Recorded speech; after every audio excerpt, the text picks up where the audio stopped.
Star Trek Discovery is over. After 5 seasons of, I was going to say Strange New Worlds, but I don't think there was many on the show. After 5 seasons of space, science fiction, Paramount Plus action, Discovery's over. And a lot of people, of course, are pointing fingers as to why it was this or that. Oh, and in terms of the title, to say it failed, let's just say canceled. Failed fits better on the artwork and easier than canceled. So, failed, canceled. Usually Star Trek shows go much longer. So you can say it was canceled, it failed, and why. Many reasons. The characters, bad or good, the story's bad or good, certainly the direction. So let's explore why Star Trek Discovery failed. All right, as you guys know, if you watch the show, admittedly, I'm not a big fan at all. I haven't watched enough, but I've watched enough. I haven't watched much. I've watched enough to realize, I think, where many things went wrong with the show. But in the beginning, the first season, into even the second or so, we had a standard sort of prequel show.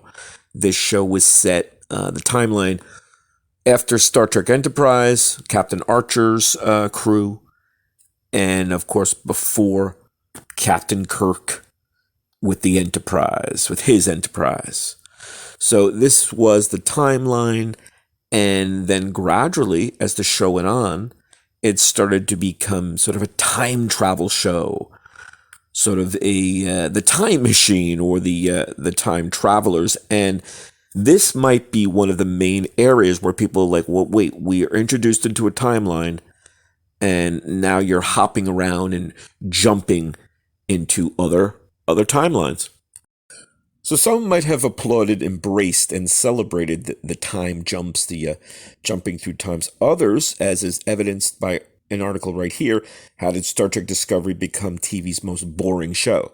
Now that's a tough one to pull off, considering it was jumping through time travel. Usually you'd say, well, that's going to encourage and engender an excitement and dynamic. But I think, again, many people felt displaced. They felt sort of abandoned or lost. Starting off again in the first and second seasons, the early start of the show, and right after sort of Enterprise with Captain Archer, that timeline in between when Captain Kirk with his Enterprise comes along. So he's like, well, you're just jumping through time. You're abandoning and sort of ignoring all the sort of timeline adventures and anchoring and continuity that you started off the show with. So behind the scenes of any TV show, many times fans are not aware, or they're certainly not aware of the complexity or the depth of influence and impact the writers and producers might have. Now, with Star Trek Discovery, this is back in 2016 when CBS hired Bryan Fuller, the creator of Star Trek Discovery, to make a new Star Trek. He had worked on Deep Space Nine and Voyager, great track record. He also did other shows like Pushing Daisies.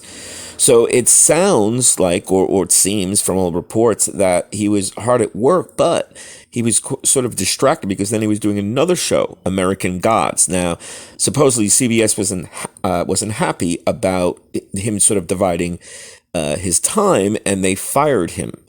And the new writers came on. They looked at Fuller, Bryan Fuller's notes and his treatments, maybe even some unfinished scripts. How much was done, who knows?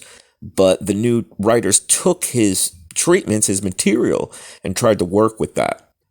And I think that's probably where we really go astray with Discovery.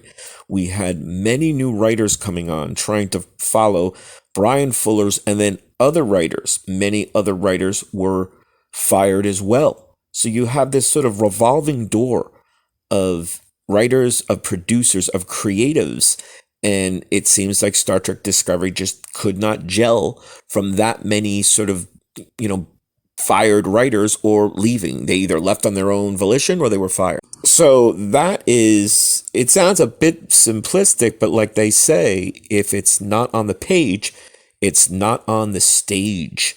And with Star Trek Discovery, the writer's room, the revolving door of this writer's room, abandonment or desolation, leaving is quite evident. So, I mean, it's not uncommon for them to be many, shakeups and differing creatives at the helm of a TV show. But with Discovery, this was really extensive. It was very much a part of Discovery's development all throughout. So if you want to point to any reason why Discovery failed, people have accused of it being woke, being it too, yada yada, fill in the blanks. But if the scripting, if the material and stories are not matching what Star Trek was and can be, there's a problem.